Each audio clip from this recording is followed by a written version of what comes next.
किसी ने क्या खूब कहा है, मिलता तो बहुत कुछ है इस ज़िंदगी में, बस हम गिनती उसी की करते हैं जो हासिल ना हो सका। दोस्तों, वेलकम टू इन्मोलॉजी। जी हाँ, आपका ज़िंदगी का सफ़र चैनल अब है इन्मोलॉजी, place full of inspiration and motivation. कुछ रीजंस की वजह से चैनल को रीनेम करना पड़ा है दोस्तों। उम्मीद है आपका प्यार यूं ही बरकरार रहेगा। आज की कहानी है एक लालची इंसान राघव की। बहुत समय पहले की बात है, एक शहर में एक बहुत ही लालची राघव नाम का आदमी रहता था। उसने सुन रखा था कि अगर साधु संतों की सेवा करो तो बहुत धन प्राप्त होता है। यही सोचकर उसने साधु संतों की सेवा करनी शुरू कर दी। और संयोग से एक दिन राघव के घर बड़े ही चमत्कारी संत आए। राघव ने भी सेवा का कोई मौका नहीं छोड़ा और पूरी शिद्दत से संतों की सेवा की। उसकी सेवा से प्रसन्न होकर संतों ने उसे 4 दिए दिए और कहा कि इनमें से एक दीपक जलाना और पूरब दिशा की ओर चले जाना।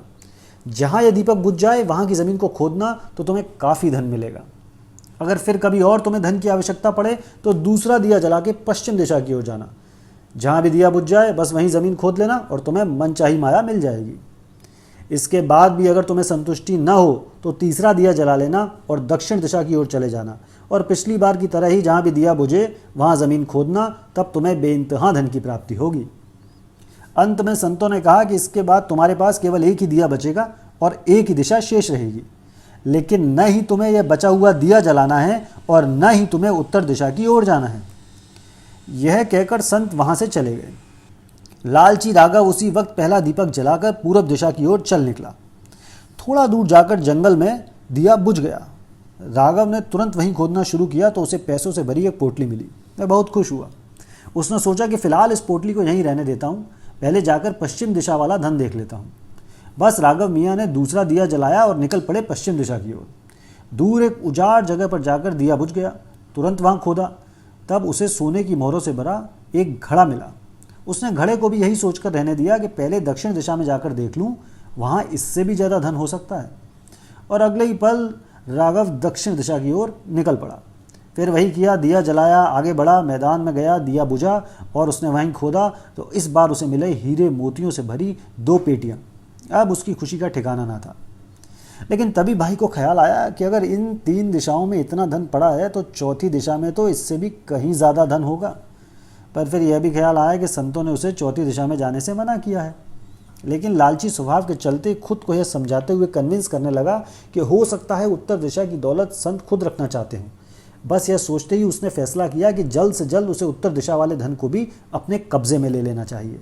और इसी लालच के चलते उसने संतों के कहे वचनों को भी ध्यान में नहीं रखा और अगले ही क्षण चौथा दिया जलाया और तेजी से उत्तर दिशा की ओर चल दिया। दूर एक महल के पास जाकर दिया बुझ गया। महल का दरवाज़ा बंद था। उसने दरवाजे को धकेला तो दरवाज़ा आसानी से खुल गया। उसने मन ही मन सोचा कि यह महल उसी के लिए है। अब वह तीनों दिशाओं की दौलत को भी यहीं लाएगा और ताउम्र ऐश करेगा। राघव महल के एक एक कमरे में गया। किसी में हीरे मोती थे तो कोई कीमती आभूषण से भरा पड़ा था। इसी तरह बाकी कमरों में भी उसे बेइंतहा दौलत दिखाई दी। वह दौलत की चमक देखकर चकाचौंध रह गया और साथ ही अपनी चतुराई पर भी खुश था कि अपने लक पर भी फक्र महसूस कर रहा था। तभी उसे एक कमरे से कुछ आवाज़ सुनाई दी। पास जाकर देखा तो एक बूढ़ा आदमी चक्की चला रहा था। राघव ने बूढ़े से पूछा, तुम यहाँ कैसे बाबा? बूढ़े ने कहा, बेटा ज़रा यह चक्की संभालो, मैं तुम्हें सांस लेकर सब कुछ बताता हूँ। राघव ने चक्की चलानी शुरू की। बूढ़ा चक्की से हटते ही जोर जोर से हंसने लगा। इस पर राघव को बड़ी हैरानी हुई और वह चक्की बंद करके बूढ़े की तरफ बढ़ने ही वाला था कि बूढ़े ने खबरदार करते हुए कहा, बेटा चक्की चलाना बंद ना करना। यह महल अब तेरा है, पर यह उतनी देर तक ही खड़ा रहेगा जितनी देर तक तू चक्की चलाता रहेगा। अगर चक्की रुकी तो महल गिर जाएगा और इसके नीचे तू भी दबकर मर जाएगा। बूढ़ा खुश होते हुए बोला कि आज तेरे लालच की वजह से मैं आज़ाद हो गया। मैंने भी तेरी ही तरह लालच करके संतों की बात नहीं मानी थी और अपनी सारी जवानी इस चक्की को चलाने में व्यतीत की। यह सब सुनते ही राघव फूट फूट कर रोने लगा और बोला कि बाबा मेरा क्या होगा, मेरा इस चक्की से छुटकारा कैसे होगा, कृपया मदद करें। बूढ़े ने जवाब दिया कि जिस दिन तेरे और मेरे जैसा कोई आदमी लालच में अंधा होकर यहाँ आएगा तभी तू इस चक्की से छुटकारा पा सकेगा। राघव ने मायूस होकर कहा कि एक आखिरी सवाल का जवाब देते जाओ बाबा, कि अब आप इस उम्र में जाकर बाहर करोगे क्या?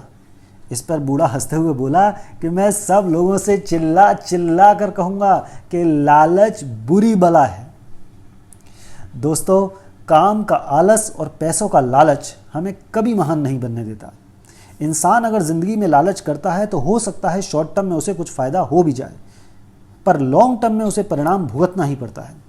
जीवन में आगे बढ़ना, उन्नति करना, कुछ पाने की चाह रखना गलत नहीं है। आदमी को एम्बिशियस होना ही चाहिए, हमेशा अपने गोल्स के प्रति प्रयत्नशील रहना ही चाहिए, लेकिन ख्याल सिर्फ इतना रखना है कि कुछ और पाने की चाह कहीं ग्रीड में न बदल जाए, कहीं लालच में परिवर्तित ना हो जाए।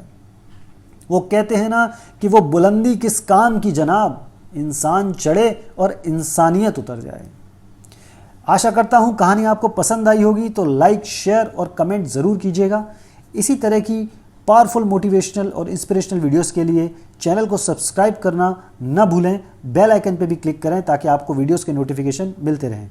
तो मिलते हैं अगले रविवार को, तब तक के लिए खुश रहिए, मुस्कुराते रहिए, खुशियाँ बांटते रहिए। बाय बाय, शब्बा खैर एंड टेक केयर।